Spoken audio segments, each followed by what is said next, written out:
I mean, it was mind blowing the amount of people that joined forces to attack on something that was just a false narrative. And you wondered, I kept thinking, okay, this got to end, right? Like the truth has to come It's out. going to come out, right? Yeah. We couldn't talk. So it wasn't going to come from me. Plus, I'm nobody. I didn't have a voice. 100%. I'm good.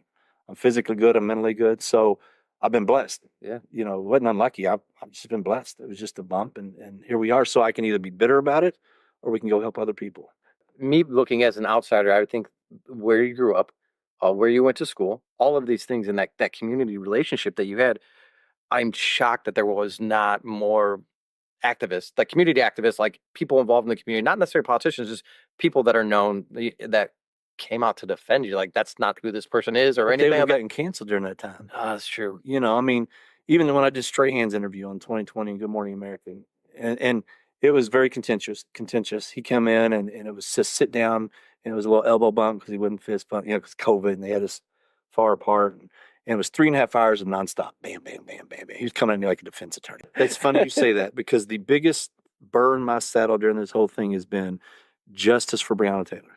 And I asked, define justice for me. What is your version of justice? Because yours is different than mine.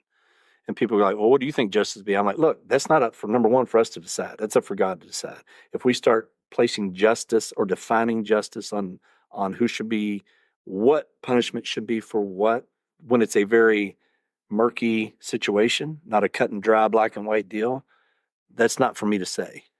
I hate injustices, but for me to define justice, I think it's just doing the right thing at the right time with the right people. It's not treating people like you want to be treated. I mean, it's the golden rule, right? Yep. And so once you go outside of that and you violate someone else's civil liberties, civil rights, whatever it may be, that's an injustice.